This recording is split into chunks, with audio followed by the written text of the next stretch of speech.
Hi, Star Wars fans! We're so excited to be here today to talk about this amazing playset. I'm Emily from the Star Wars design team. And I'm Chris. And this is the Star Wars The Vintage Collection, Boba Fett's Throne Room. Yeah, let's get into it. There's so much to see here on this thing.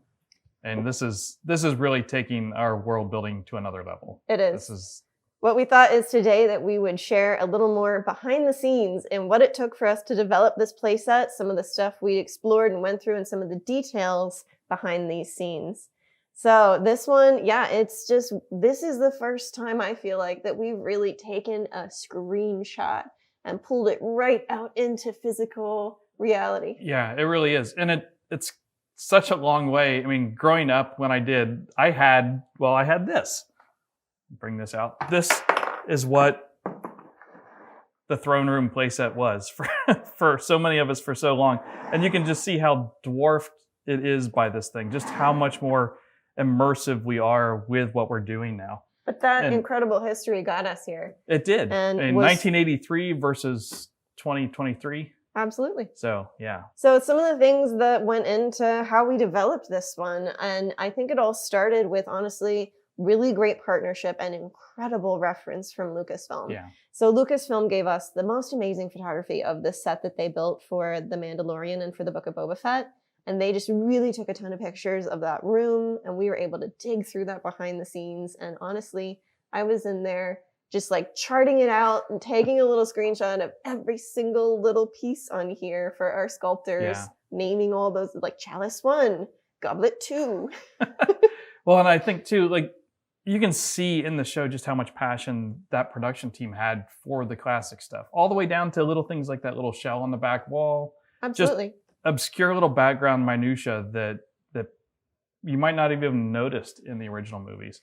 I think it's inspiring how they took a look at this and were like, no, this is that same room from Return of the Jedi, but more has happened here and more will continue to happen here because this is Star Wars history. Yeah, it really is.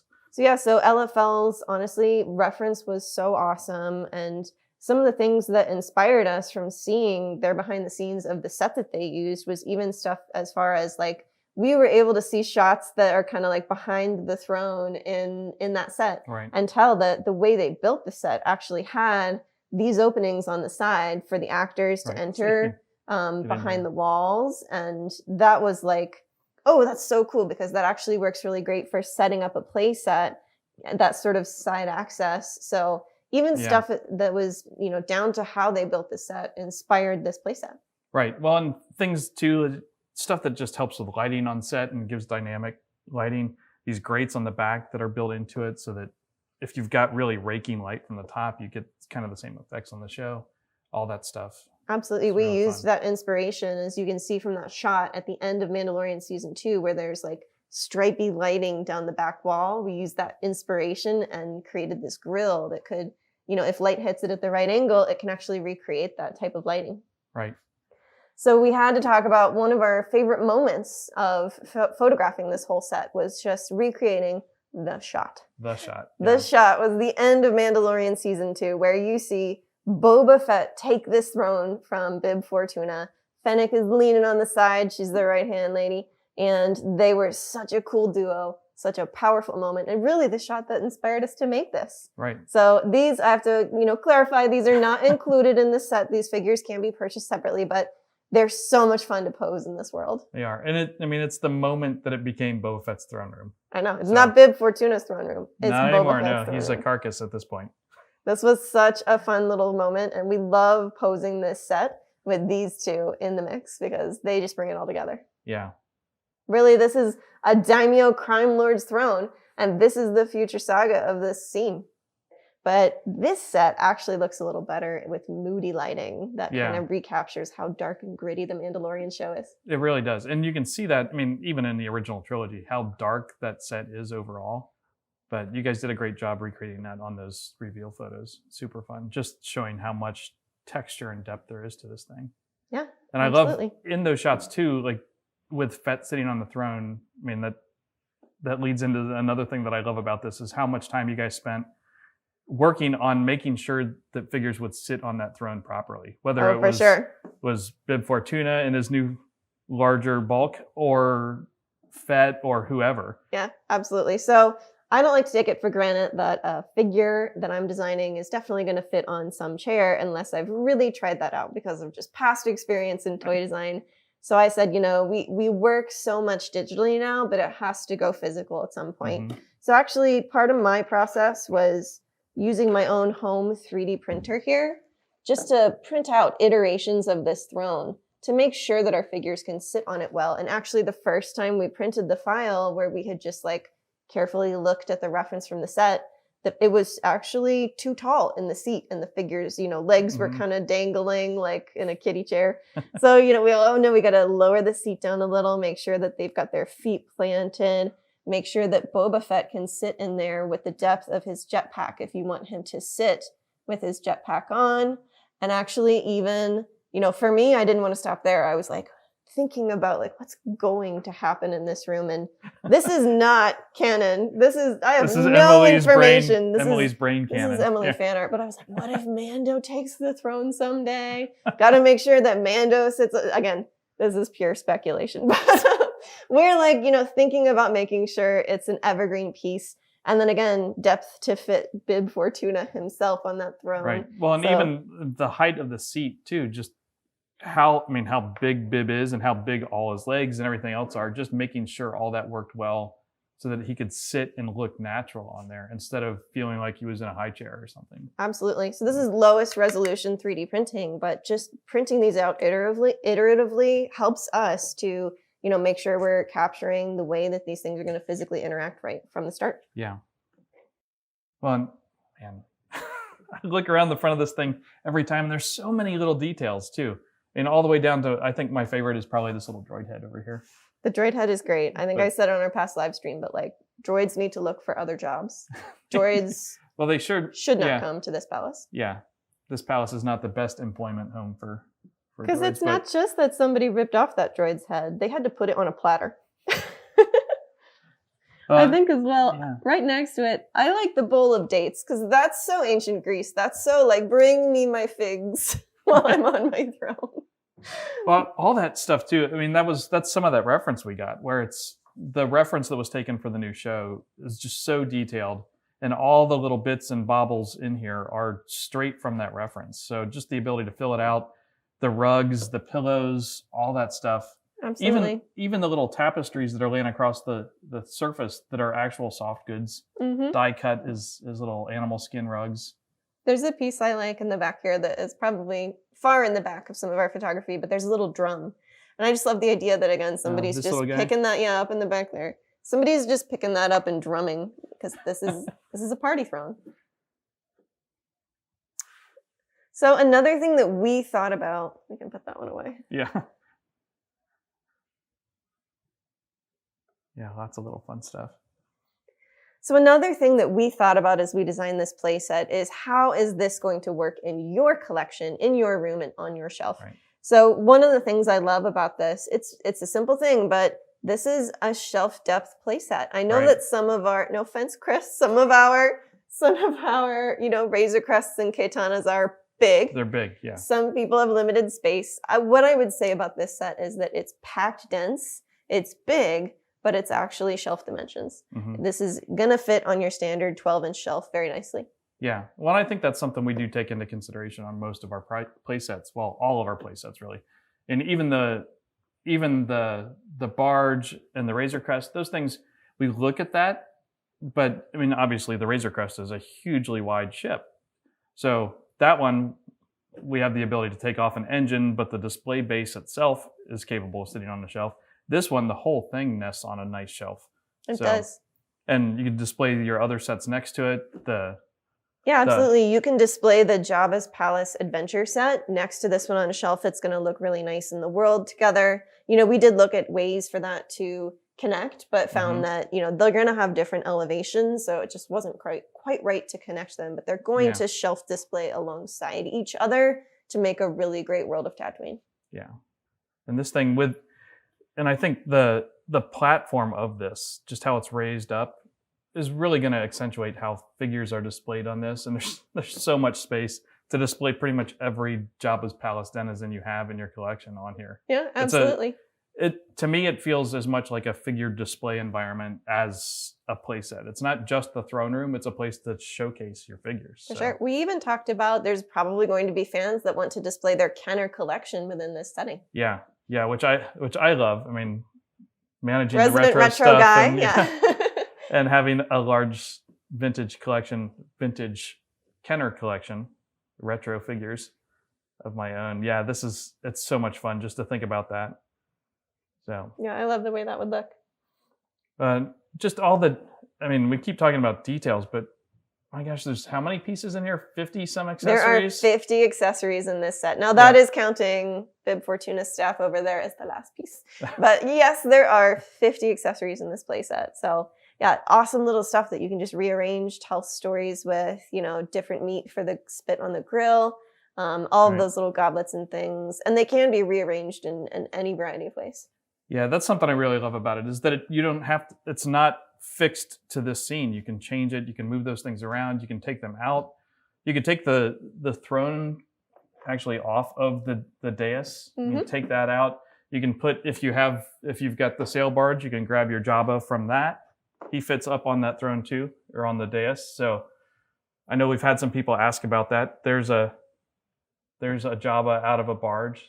Fits on there good. Let's take a moment and set that up.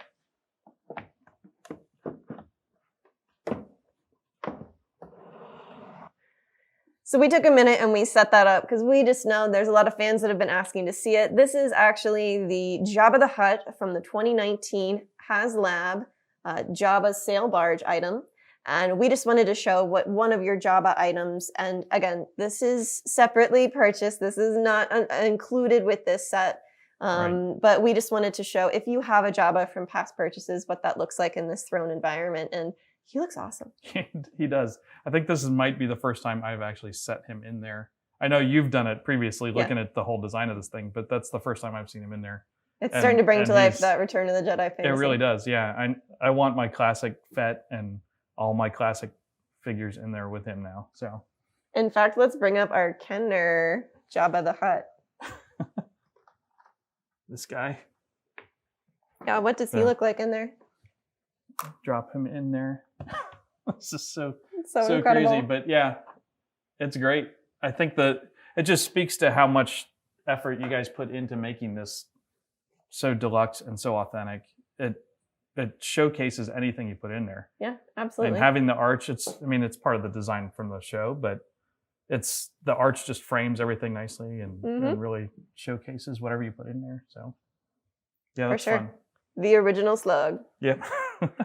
But figured we'd talk to you guys a little bit about the special figure for this playset. And Boba Fett, it is Boba Fett's throne room now, but he got it from somebody else. He sure did, by force. So we knew that as we approached this scene, there was one figure that was going to make such a great exclusive figure for this playset, and it had to be Bib Fortuna. And this actually went through some rounds of discussion internal to the team, because often when we're trying to fund, building a big new playset, we'll often go with a pretty efficient or impartial or sometimes existing figure so that tooling can all really go toward the playset. But this time it was like, if we're going to bring this scene together, it's got to be Bib. He's got to be all new tooling. Yeah. He's got to be that exclusive one moment, and this is the perfect time to do him. Yeah, and it was fun to do something so special for this set. I mean, there's not a piece on him that's from something else. He's all new and just really fun that way. And I don't think he's a figure that most people would have wanted in mainline. But if you're here, but if you're here, if you're this fan who wants this playset and loves this playset, like so many people do, he's a must-have figure. Absolutely. So it was a perfect pairing of the two of them. And he's got such incredible details. Now, we talked last time through one of the most amazing details that he has, which is the Kenner staff. That's a staff piece that Kenner originally designed just for the toy of the original Bib Fortuna in the original 96. Original. And that staff piece, actually, the show took that inspiration from the toy and gave it to him in live action for the first time in the Book of Boba Fett, which that was such a fun little nugget for our team. Full circle sort of thing, yeah. To have toys influence production and then to come back. toy to show to toy again Yeah. was so cool. And honestly, there's so many other amazing details on him. We really went in for a wash gecko over his head because you just have to highlight each of those 5 chins. And, he's such a cool grizzly alien. And then, honestly, there's really cool deco on his chest. He's got all of these little jewels that are all in individual color. But then one of my favorite, little details that I found while we were examining his reference assets was he's got, this orange dust across his chest, right under his chin that is, it's straight up, cheesy poof dust. That fell onto his chest. He's not the cleanest eater. He's not super clean. And we cracked up. We had to recreate it. So you'll actually see a little orange smear on this character's chest. Well, which was fun too, because during the production of this thing, when we go through Paint Masters and all that stuff, it actually got corrected. Yeah. By someone was like, "Oh, that must be an error, a smudge." Somebody got a fingerprint on there or something, and it wasn't. Yeah. It's actually from the reference. I had to be like, "No, that's not a smear. That's totally correct. That's his very iconically accurate cheesy dust." So that just cracked us up while we were studying this character. He's so great. We looked into recreating the fabric pattern straight from the fabric they used for his skirt, which they must have custom created for the show because it's such a cool sort of abstract pattern. And then just capturing the layers of his soft goods in a fun way. Yeah, and the soft goods on him are really amazing. I just digging through the layers of it. There's so many layers there. Yeah, we've had a really fun time actually with both of our bib Fortunas, him and the younger bib, just creating that layered cape. It's really fun. It's really deluxe. I love it. Yeah. So we can't really talk about this playset without giving the biggest shout out to the Hasbro sculpture team. Because actually, to believe it or not, it was 4 different Hasbro sculptors who worked on this project across the span of it. And all of them brought such incredible dedication and detail into this item. And were just a joy to work with to bring it to life. Took a full team sometimes, jumping in on all these little bits, all of these textures, which are just awesome. The textures on this thing, it's mind-blowing. I mean, all the base, all the bumps on the fronts of the stairs. And I know the base of this thing is one of the most complicated pieces in here. There's sand in the corners. There's the texture on the front of the stairs, on the sides, on the top. It's a massive mold with slides coming off of every direction just to get all that detail and keep it as authentic as we could. For sure. Sculpting it is step 1, and our team did such an amazing job. But then our production team did an incredible job with what became really complex molds. So if a mold pulls front to back, but then you've got detail on every side, sometimes you're pulling a slide from the mold to capture those textures coming at different angles. And this floor piece and this archway became just incredible feats of molding that we went through rounds on to ensure that this is going to come out beautiful. Yeah, it's amazing. And like you said, the sculpture team on this thing, it really was. It was everybody. All hands on deck to get through this thing with all the little details. I mean, looking at all the vases and the little tiny knurled details and texture around the tops of them, the meat on the spit and all the texture that's on that thing. And just the engineering that went into making sure you could even turn it and assemble all these bits and pieces. I remember just talking about the texture on the back wall because we were talking it through and I remember going, oh no, it's not really cement texture in the reference. It's more like plaster that got too wet and patches of it crumbled off. And just capturing that kind of detail that looks just like that Lucasfilm photography of the set was such a feat for them, and they did so great. Yeah, it's amazing stuff. Everywhere you look on this thing, there's just more and more little details. And I love that. There's no surface left untouched here. It's around every corner. And, oh, there's a chip there. And I look back here on the back shelf and there's the fine mesh texture there. And under the shelf, there's the little pipes underneath there. Yeah, absolutely. And things that are mostly Filigree obscured. on the grill. Yeah. But way back in there, just the little nooks and crannies of the set, the little vents with the insides in them. Just that the tops of table surfaces aren't perfect. Yeah, that was the absolute fun of this, was just bringing it to life with the gritty realness that they bring to the Star Wars, productions that is so good. Yeah. I love the little dog heads on the front of the throne and their little separate rings. And then the great patina wash that's on those guys. It's so much fun. The little Rancor heads on the throne. It really is. Everywhere you go, there's just more to see. And every time I look at this thing, I see new stuff. For sure. The little coins in the coin purse. And for you, like, you were the designer on this.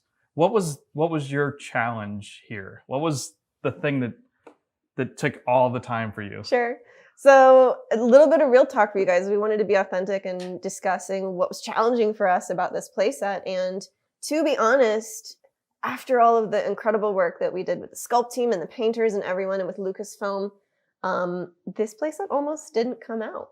And that's just because, to be honest, often the fans aren't able to see this side of it. But in the post-COVID world, toy production has changed a lot. And in particular, the costs of it have gone up quite a bit. Yeah. And so quickly that a comparison to even a year ago is hard. And it really put a threat on this playset. But in the end, coming together as a team, we believed in this scene, in this location, and in how many fans have been waiting for years for that incredible Tatooine Palace location.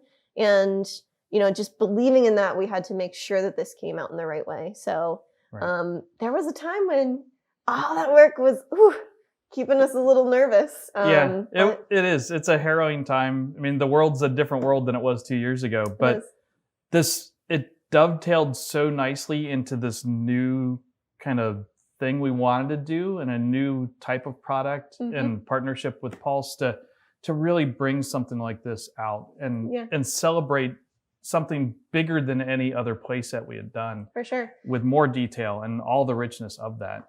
And finding the right way to bring that to market is, us and our marketing partners, we felt Pulse was the right home for this, because you can get that pre-order in, you can ensure that you're going to get one. Right. And, this is just going to be such a good expression for the vintage line. Yeah, it really is. And I love the fact that we're able to do a pre-order with this and really make sure that everyone who wants one can get one.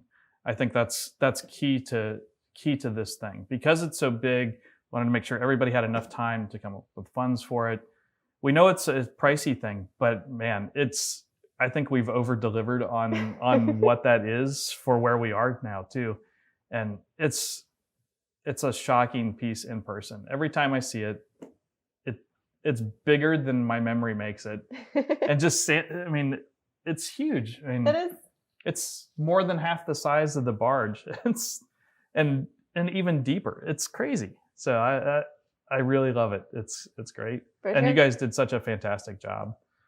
It's a whole awesome team. Yeah. So that brings us to a great reminder. Make sure, guys, that you head over to Hasbro Pulse to pre-order this incredible playset on the Pulse. You're going to want to bring home this throne room. Yeah, right. Spread the word. Make sure your friends don't miss out either.